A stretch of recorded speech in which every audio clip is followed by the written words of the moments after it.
Hello दोस्तों, कैसे आप सब। आशा करता हूं आप सब अच्छे होंगे दोस्तों। तो दोस्तों, मौलिक अधिकार के पार्ट 1 वीडियो में हमने समझा था क्या होता है मौलिक अधिकार, मूल संविधान में कितने प्रकार के मौलिक अधिकार उपस्थित थे, आज वर्तमान में कितने प्रकार के मौलिक अधिकार उपस्थित हैं दोस्तों। तो हमने समझा था और जाना था दोस्तों कि मूल संविधान में 7 प्रकार के मौलिक अधिकार उपस्थित थे, लेकिन 44वें संविधान संशोधन 1978 के द्वारा संपत्ति के अधिकार को अनुच्छेद 31 से हटा करके अनुच्छेद 300A में कानूनी अधिकार के रूप में जोड़ दिया गया है दोस्तों। इसलिए आज वर्तमान में केवल 6 ही प्रकार के मौलिक अधिकार उपस्थित है दोस्तों। तो मौलिक अधिकार कौन कौन से हैं दोस्तों?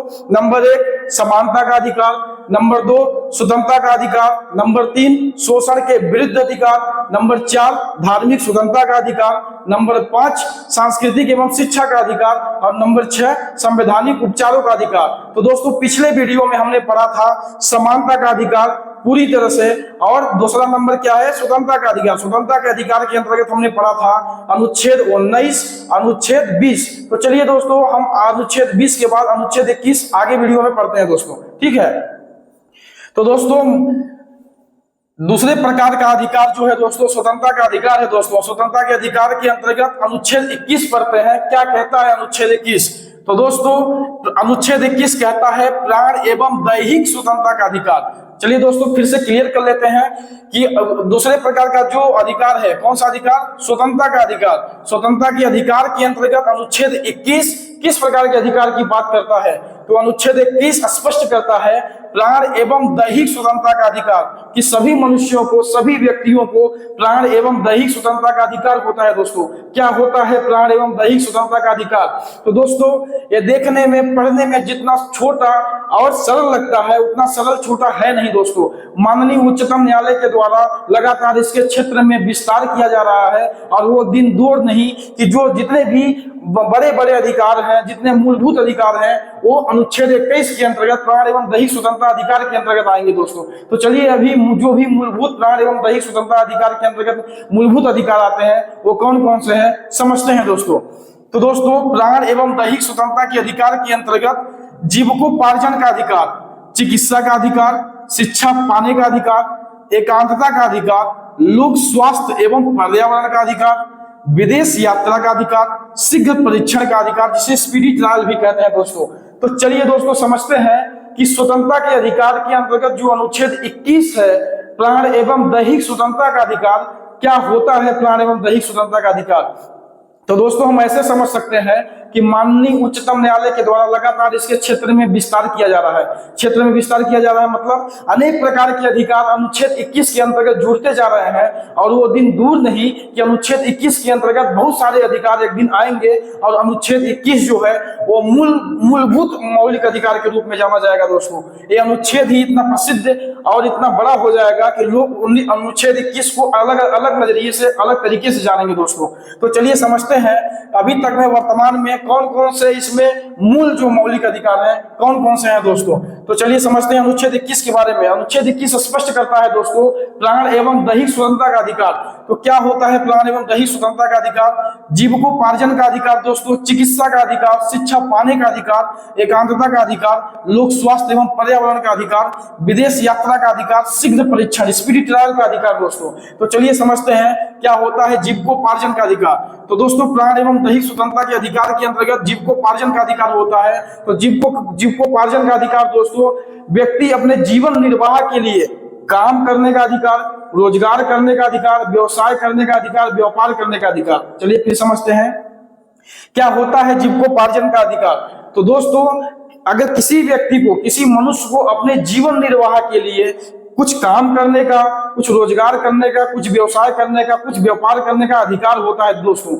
जिसके द्वारा उसका जीवन निर्वाह हो सके, जीवन यापन हो सके, ऐसे अधिकार को जीविकोपार्जन का अधिकार कहते हैं। और ये जो अधिकार है प्राण एवं दैहिक स्वतंत्रता का अधिकार है अनुच्छेद 21 के अंतर्गत दोस्तों। चलिए आगे बढ़ते हैं। चिकित्सा का अधिकार। तो दोस्तों, चिकित्सा का अधिकार जो है, उपचार का अधिकार जो है अनुच्छेद 21 के अंतर्गत प्राण एवं दैहिक स्वतंत्रता का अधिकार है दोस्तों। चलिए आगे समझते हैं। शिक्षा पाने का अधिकार, प्रत्येक मनुष्य को, व्यक्ति को, बच्चे को शिक्षा पाने का अधिकार है दोस्तों। और वो किस अधिकार के अंतर्गत आता है? प्राण एवं दैहिक स्वतंत्रता के अधिकार के अंतर्गत दोस्तों। चलिए समझते हैं एकांतता का अधिकार। तो दोस्तों, एकांतता का अधिकार अनुच्छेद 21 के अंतर्गत आता है। ठीक ना। एकांतता का अधिकार जो है दोस्तों अनुच्छेद 21 के अंतर्गत आता है। Right to privacy, right to privacy जो है दोस्तों वो अनुच्छेद 21 के अंतर्गत आता है। और लोक स्वास्थ्य एवं पर्यावरण का अधिकार, तो दोस्तों लोगों का स्वास्थ्य अच्छा हो, मतलब लोगों का स्वास्थ्य अच्छा रहे और पर्यावरण, उनको अच्छा पर्यावरण मिले, अच्छा वातावरण मिले। चलिए दोस्तों फिर से समझते हैं कि लोक स्वास्थ्य एवं पर्यावरण का अधिकार क्या होता है। तो दोस्तों लोगों के स्वास्थ्य को किसी प्रकार की हानि न पहुंचे, ठीक है, कोई व्यक्ति हानि न पहुंचा पाए एवं उन्हें शुद्ध वातावरण, हवा पानी, ठीक है, हवा पानी सब शुद्ध मिले, इसके लिए उनको क्या होता है, प्राण एवं दैहिक स्वतंत्रता के अधिकार अंतर्गत अधिकार है दोस्तों कि लोगों का स्वास्थ्य अच्छा हो, कोई अगला व्यक्ति उनके स्वास्थ्य का हनन न करे, स्वास्थ्य पर अतिक्रमण न करे, इसके लिए लोक स्वास्थ्य का अधिकार है दोस्तों।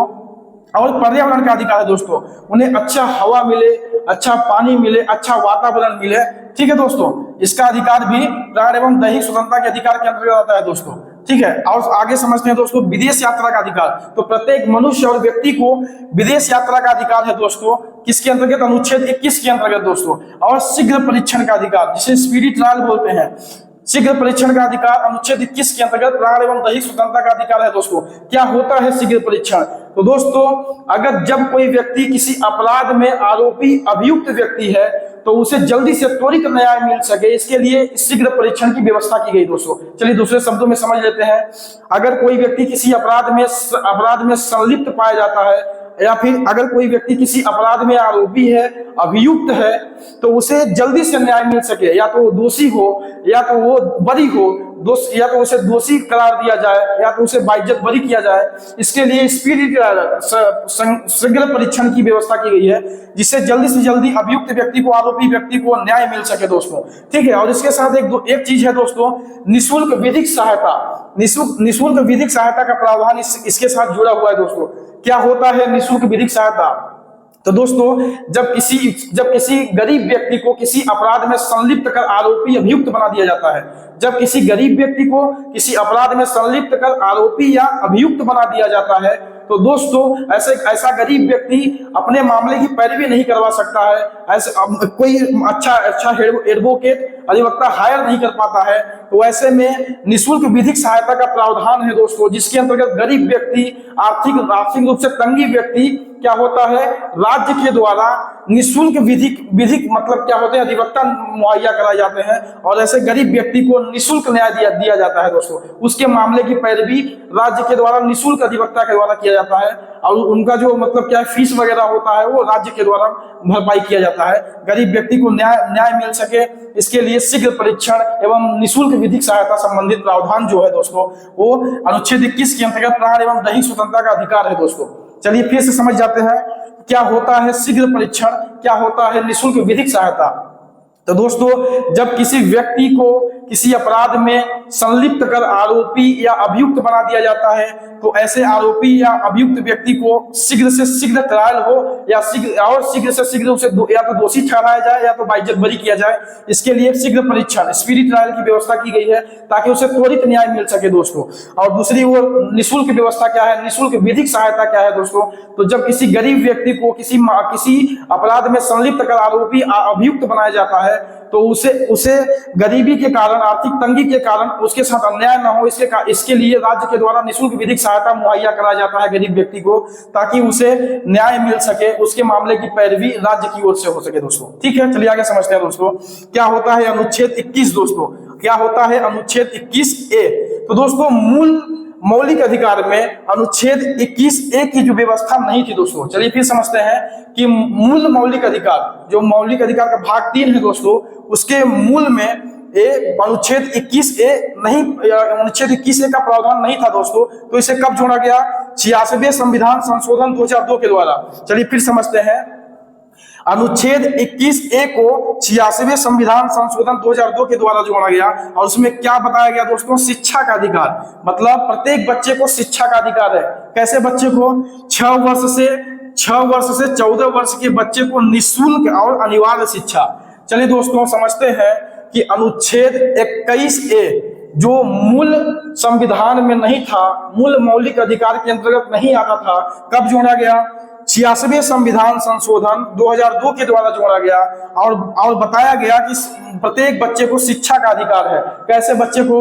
ऐसा बच्चा जो 6 वर्ष से ज्यादा है, जिसकी उम्र 6 वर्ष से ज्यादा है और जो 14 वर्ष तक का है, अर्थात 6 वर्ष से लेकर के 14 वर्ष के बच्चों को निःशुल्क, 6 वर्ष से 14 वर्ष के बच्चों को निःशुल्क क्या होगा? शिक्षा मिलेगा दोस्तों, और अनिवार्य शिक्षा मिलेगा। चलिए समझते हैं। निःशुल्क शिक्षा तो समझ में आता है दोस्तों। निःशुल्क शिक्षा का मतलब बिना पैसे का शिक्षा मिलेगा।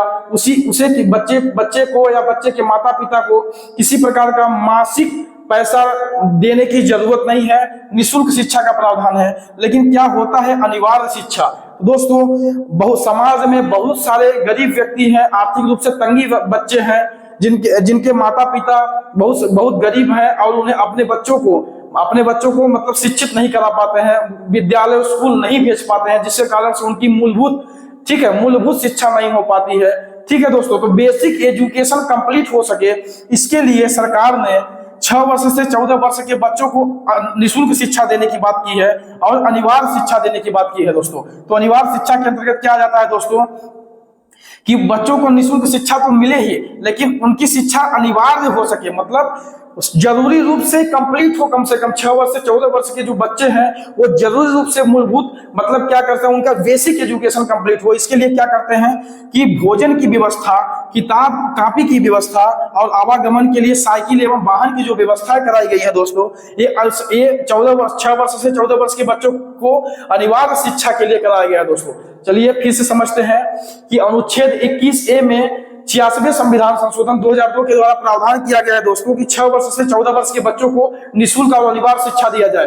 मतलब 6 वर्ष से 14 वर्ष के जो बच्चे हैं उनको निःशुल्क शिक्षा मिले और अनिवार्य शिक्षा मिले। निःशुल्क शिक्षा तो ठीक है दोस्तों, अनिवार्य शिक्षा क्या होता है? अनिवार्य शिक्षा का मतलब ऐसे बहुत सारे समाज में गरीब व्यक्ति हैं जिनके बच्चे का मूलभूत जो है, बेसिक जो है एजुकेशन कंप्लीट नहीं हो पाता है। वो अपने बच्चे को मतलब स्कूल में या फिर विद्यालय में भेज ही नहीं पाते हैं, इतने सक्षम ही नहीं है, सामर्थ्य नहीं है उनके पास। तो ऐसे में यहाँ पे सरकार का दायित्व जोड़ दिया गया है कि 6 वर्ष से 14 वर्ष के बच्चों को अनिवार्य शिक्षा मिले। इसके लिए क्या किया गया है, उन्हें भोजन की व्यवस्था की जाए।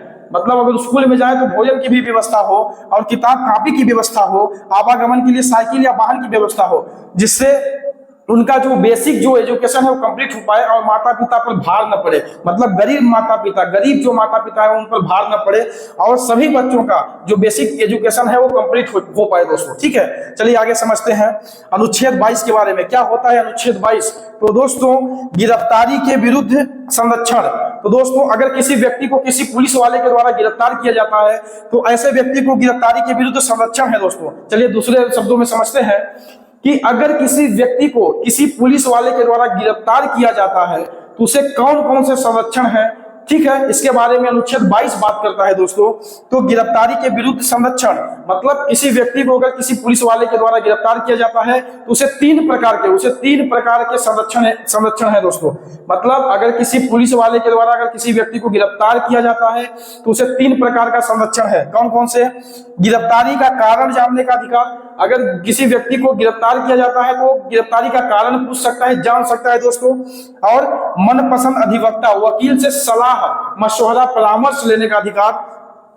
24 घंटे के अंदर नजदीकी मजिस्ट्रेट के समक्ष उपस्थित होने का अधिकार। और इसमें से जो दोस्तों अपवाद के रूप में है कि गिरफ्तारी के स्थान से मजिस्ट्रेट के न्यायालय में जाने का जो स्थान है उसको 24 घंटे में नहीं जोड़ा जाता है।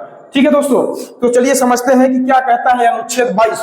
तो अनुच्छेद 22 कहता है कि गिरफ्तारी के विरुद्ध संरक्षण, अर्थात अगर किसी व्यक्ति को किसी पुलिस वाले के द्वारा गिरफ्तार किया जाता है तो ऐसे व्यक्ति को गिरफ्तारी के संबंध में क्या क्या संरक्षण है, तो उसे 3 प्रकार का संरक्षण है दोस्तों। सर्वप्रथम ये कि उसे जब गिरफ्तार किया जाता है तो ऐसा व्यक्ति गिरफ्तारी का कारण जान सकता है, गिरफ्तारी का कारण पूछ सकता है कि मुझे क्यों गिरफ्तार किया जा रहा है, कि मेरा क्या दोष है, किस अपराध के तहत, किस धारा के तहत मुझे गिरफ्तार किया जा रहा है, इसका कारण जानने का उस व्यक्ति का अधिकार होता है दोस्तों। दूसरा क्या है, उसे अपने मन पसंदीदा वकील या अधिवक्ता से सलाह मशवरा परामर्श करने का अधिकार होता है दोस्तों। ठीक है, और 24 घंटे के अंदर गिरफ्तारी के स्थान से मजिस्ट्रेट के न्यायालय में पेश करने का जो अधिकार है, प्रस्तुत करने का जो उपस्थित होने का जो अधिकार है वो गिरफ्तार शुदा व्यक्ति का है दोस्तों। ठीक है, इसमें से जो अपवाद है दोस्तों ये है कि उसके गिरफ्तार शुदा जो व्यक्ति है, गिरफ्तारी के स्थान से मजिस्ट्रेट के न्यायालय में जाने में जितना भी समय लगेगा उसे छोड़ दिया जाएगा दोस्तों। उसके बाद 24 घंटे के अंदर नजदीकी मजिस्ट्रेट के समक्ष पेश किया जाएगा। चलिए समझते हैं इसमें अपवाद क्या है दोस्तों। तो अपवाद तो समझ लेते हैं पहले अनुच्छेद 22 के बारे में क्या कहता है अनुच्छेद 22, फिर इसका अपवाद हम लोग पढ़ेंगे दोस्तों। तो अनुच्छेद 22 क्लियर करता है कि जब किसी व्यक्ति को किसी पुलिस वाले के द्वारा गिरफ्तार किया जाता है तो व्यक्ति कौन, गिरफ्तार शुदा व्यक्ति गिरफ्तारी का कारण जान सकता है और अपने मन पसंदीदा वकील या अधिवक्ता से सलाह मशवरा परामर्श ले सकता है और गिरफ्तारी के स्थान से 24 घंटे के अंदर नजदीकी मजिस्ट्रेट के समक्ष उपस्थित होने का अधिकार गिरफ्तार शुदा व्यक्ति का है दोस्तों। लेकिन गिरफ्तारी के स्थान से मजिस्ट्रेट के न्यायालय में जाने का जो समय है दोस्तों वो इसमें 24 घंटे में इंक्लूड नहीं होता है दोस्तों, ठीक है। और इसमें अपवाद क्या है दोस्तों कि ये जो अधिकार है गिरफ्तार शुदा व्यक्ति के जो अधिकार हैं दोस्तों, ये अधिकार इन मामलों में लागू नहीं होता है। किन मामलों में दोस्तों कि अगर गिरफ्तार शुदा व्यक्ति कहाँ का है, अन्य देश का शत्रु है, मतलब गिरफ्तार शुदा व्यक्ति अगर अन्य देश का शत्रु है तो ये 3 प्रकार के अधिकार उसे नहीं मिलेंगे दोस्तों। और दूसरा क्या है, निवारक निरोध कानून के अंतर्गत अगर गिरफ्तार किया जाता है तो गिरफ्तार शुदा व्यक्ति को अधिकार प्राप्त नहीं होगा। तो 2 कंडीशन है दोस्तों। ये जो 3 प्रकार के अधिकार है, गिरफ्तारी का कारण जानने का, मन पसंदीदा वकील अधिवक्ता से मिलने का, सलाह लेने का, परामर्श लेने का और 24 घंटे के अंदर नजदीकी मजिस्ट्रेट के समक्ष उपस्थित होने का जो अधिकार है वो किनको नहीं मिलता है। वो अगर व्यक्ति अन्य देश का शत्रु है, अगर व्यक्ति अन्य देश का शत्रु है तो ये अधिकार नहीं मिलेगा। अगर व्यक्ति निवारक निरोध कानून के अंतर्गत गिरफ्तार किया जाता है तो ये तीनों अधिकार नहीं मिलेंगे दोस्तों। चलिए आगे समझते हैं अनुच्छेद 23 के बारे में दोस्तों। क्या होता है अनुच्छेद 23?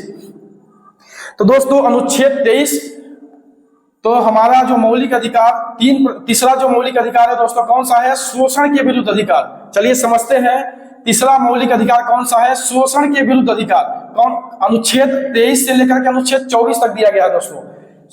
तीसरा प्रकार का जो मौलिक अधिकार है शोषण के विरुद्ध अधिकार, अनुच्छेद 23 से लेकर के अनुच्छेद 24 तक दिया गया है दोस्तों, ठीक है। चलिए समझते हैं अनुच्छेद 23 क्या कहता है दोस्तों। तो अनुच्छेद 23 कहता है दोस्तों मानव दुर्व्यवहार, बलात्संग एवं बंधुआ मजदूरी पर रोक निषेध है दोस्तों।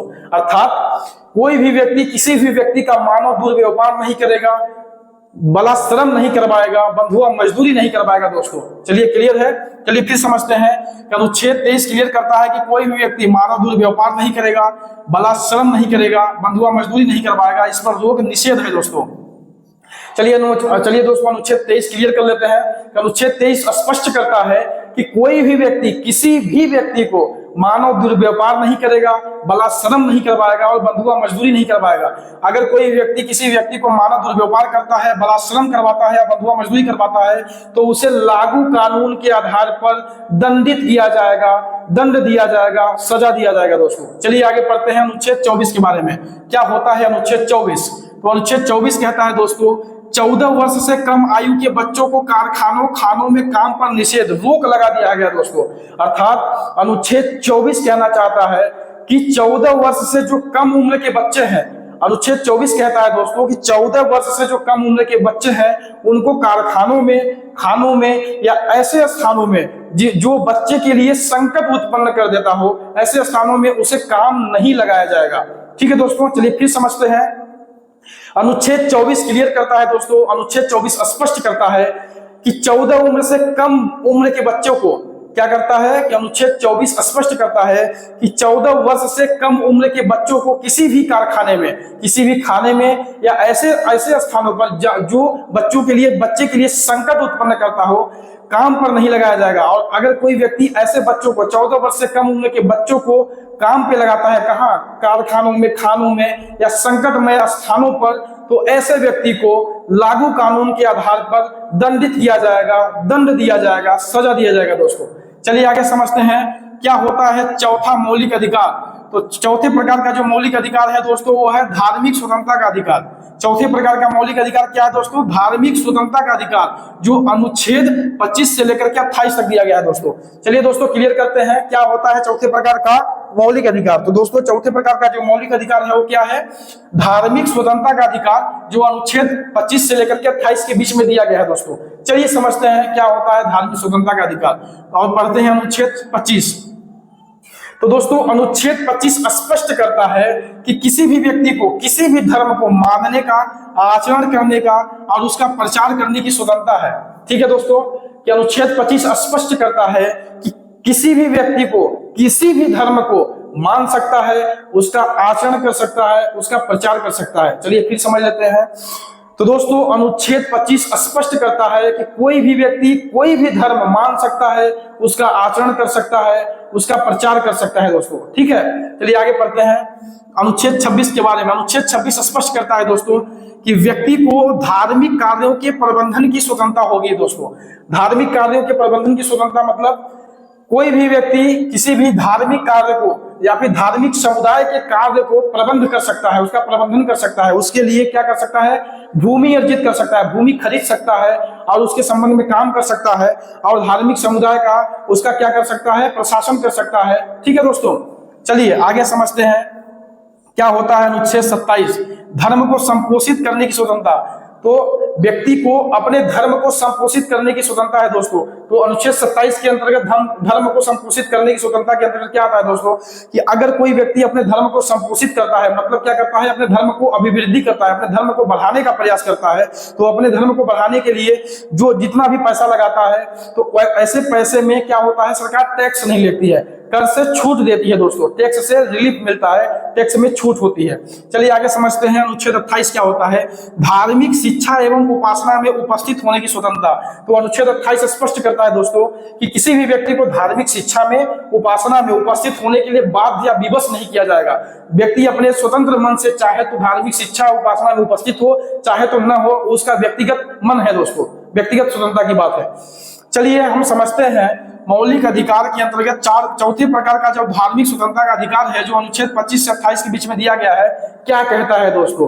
तो चलिए दोस्तों ऐसे समझते हैं कि अनुच्छेद 25 स्पष्ट करता है कि दोस्तों कि कोई भी व्यक्ति किसी भी धर्म को क्या कर सकता है, मान सकता है और उसका आचरण कर सकता है और उसका प्रचार कर सकता है। कोई व्यक्ति किसी को रोक टोक नहीं करेगा दोस्तों। ठीक है, और रोक टोक जो करेगा व्यक्ति, उसको लागू कानून के आधार पर दंडित किया जाएगा दोस्तों। चलिए फिर समझ लेते हैं कि अनुच्छेद 25 स्पष्ट कर देता है कि कोई व्यक्ति किसी भी धर्म को मान सकता है और उसका आचरण कर सकता है और उसका क्या कर सकता है, प्रचार कर सकता है। अगर ऐसा करने से कोई व्यक्ति रोकता है तो उसे दंडित किया जाएगा दोस्तों।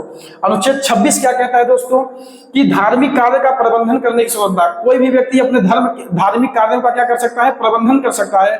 उसके लिए धार्मिक कार्यों के लिए, धार्मिक समुदाय के लिए क्या कर सकता है, खेत जमीन खरीद सकता है, उसका स्वामी बन सकता है और उसका क्या कर सकता है, प्रशासन कर सकता है दोस्तों।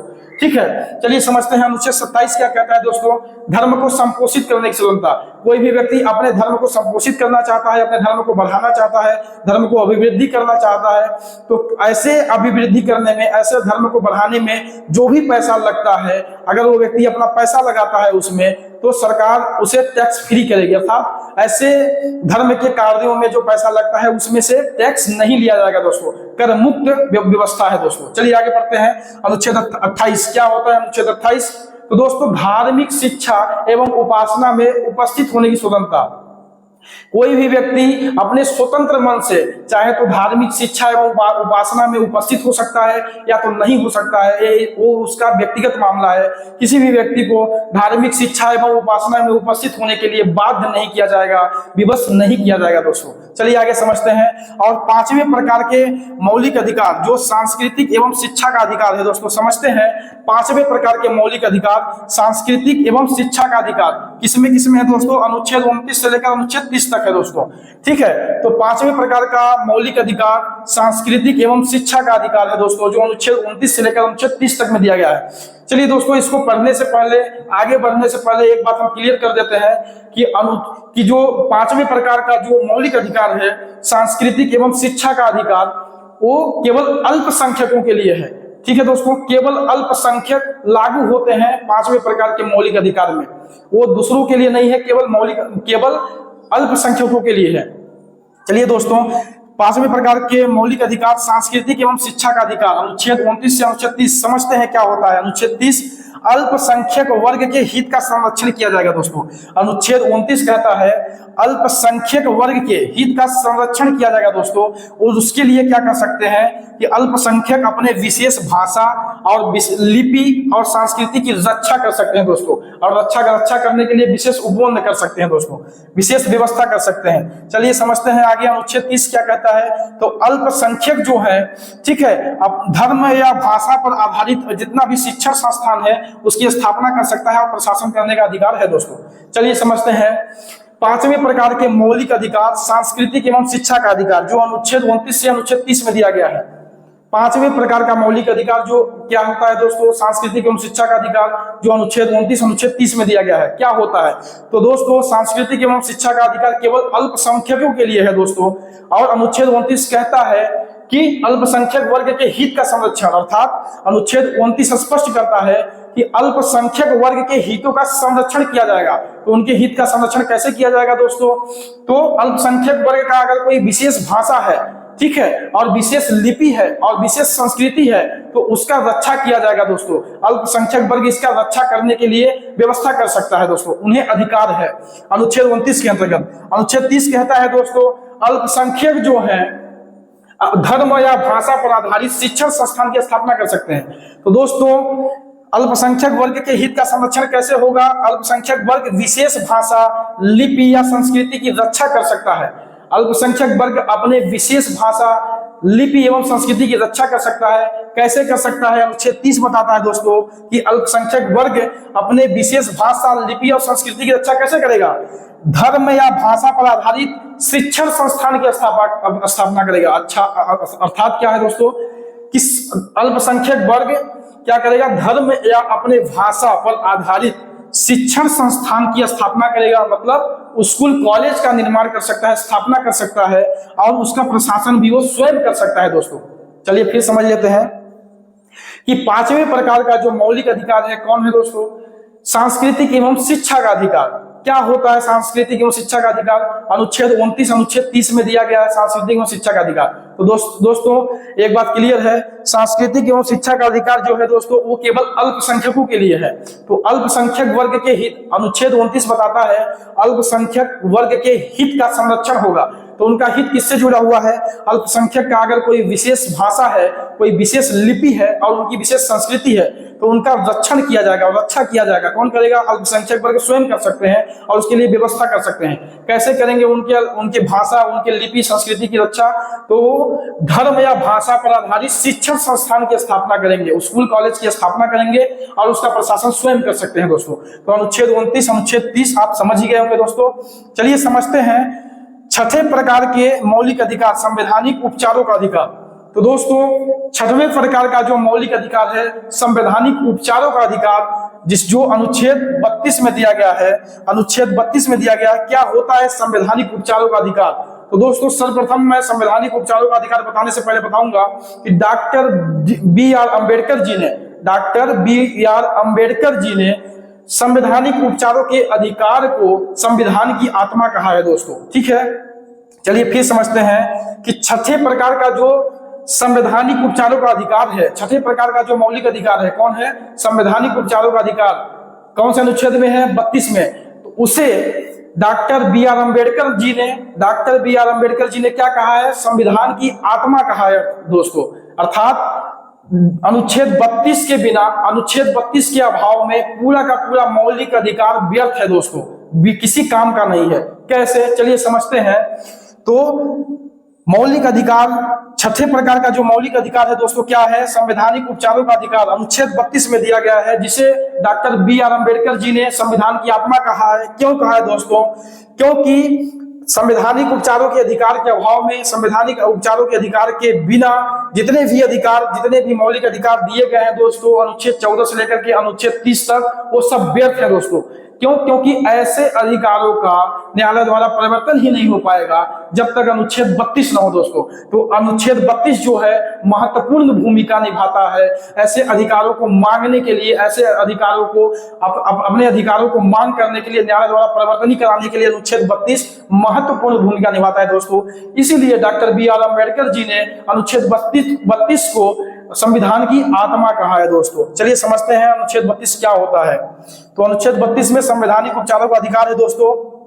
तो दोस्तों अगर किसी व्यक्ति का मौलिक अधिकार हनन होता है, ठीक है, अगर किसी व्यक्ति का मौलिक अधिकार हनन होने की स्थिति में अनुच्छेद 32 के अंतर्गत सुप्रीम कोर्ट से, अनुच्छेद 32 के अंतर्गत सुप्रीम कोर्ट से और अनुच्छेद 226 के अंतर्गत हाई कोर्ट से क्या कर सकता है वो व्यक्ति, अपने मौलिक अधिकार के हनन के स्थिति में अनुच्छेद 32 के अंतर्गत सुप्रीम कोर्ट से, अनुच्छेद 226 के अंतर्गत हाई कोर्ट से 5 प्रकार की रीट जारी करवा सकता है।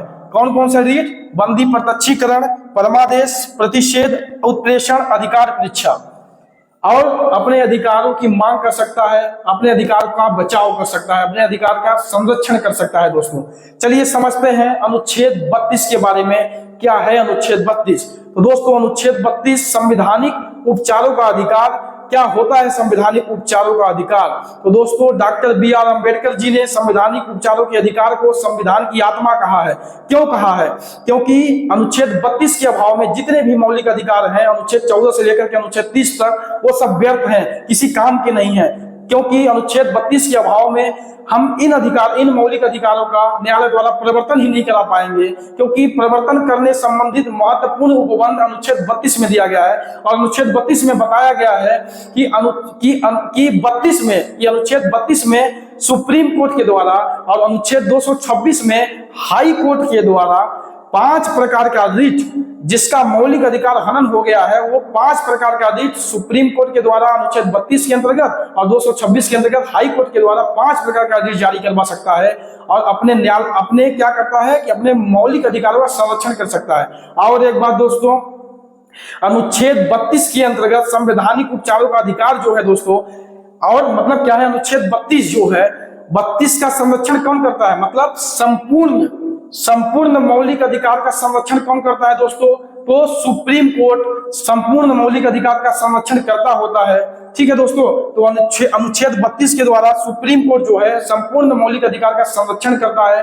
किसी भी व्यक्ति के मौलिक अधिकार का हनन होता है तो ऐसी स्थिति में वो व्यक्ति अनुच्छेद 32 के अंतर्गत सुप्रीम कोर्ट जा सकता है और 5 प्रकार का रीट जारी करवा सकता है। और अगर उसे हाई कोर्ट जाना है तो अनुच्छेद 226 के अंतर्गत हाई कोर्ट जा सकता है और 5 प्रकार का रीट जारी करवा सकता है। कौन कौन से 5 प्रकार के रीट होते हैं दोस्तों? तो सर्वप्रथम बंदी प्रत्यक्षीकरण, नंबर 2 परमादेश, नंबर 3 प्रतिषेध, नंबर 4 उत्प्रेषण, नंबर 5 अधिकार परीक्षा। तो कौन कौन से रीट है दोस्तों? सर्वप्रथम नंबर 1 परमादेश, नंबर 1 बंदी प्रत्यक्षीकरण, नंबर 2 परमादेश, नंबर 3 उत्प्रेषण, नंबर 4 क्या है दोस्तों? अधिकार परीक्षा। ये सब जितने भी प्रकार के जो रीट है दोस्तों, वो अनुच्छेद 32 अनुच्छेद 226 के अंतर्गत सुप्रीम कोर्ट हाई कोर्ट के द्वारा जारी किया जा सकता है दोस्तों। चलिए एक बार फिर समझ लेते हैं कि मौलिक 6 प्रकार का जो मौलिक अधिकार है वो कौन है दोस्तों? संवैधानिक उपचारों का अधिकार है दोस्तों। तो इसके अंतर्गत माननीय सुप्रीम कोर्ट अनुच्छेद 32 के अंतर्गत, माननीय हाई कोर्ट अनुच्छेद 226 के अंतर्गत 5 प्रकार का रीट, बंदी प्रत्यक्षीकरण नंबर 1, नंबर 2 प्रतिषेध, ठीक है, नंबर 3 क्या करता है? परमादेश, नंबर 4 उत्प्रेषण, नंबर 5 अधिकार परीक्षा। 5 प्रकार का रीट जो है सुप्रीम कोर्ट हाई कोर्ट जारी कर सकता है और किसी व्यक्ति के मौलिक अधिकार का हनन होने की स्थिति में उसके मौलिक अधिकार का संरक्षण कर सकता है दोस्तों। तो मौलिक अधिकार का संरक्षण कौन होता है दोस्तों? मौलिक अधिकार का संरक्षण करता कौन होता है? सुप्रीम कोर्ट होता है दोस्तों। ठीक है, चलिए बस आज का जो वीडियो है दोस्तों, बस इतना ही। आज हमने बहुत ही अच्छे तरह से समझा है कि मौलिक अधिकार क्या होता है, मौलिक अधिकार के संबंध में जितने भी हैं, कौन कौन से मौलिक अधिकार होते हैं, कितने प्रकार के होते हैं, उसके संबंध में क्या क्या उपबंध किया गया है। आज हमने बखूबी बहुत सरल और बहुत सटीक तरीके से समझा है दोस्तों। ठीक है, आज की वीडियो में बस इतना ही दोस्तों।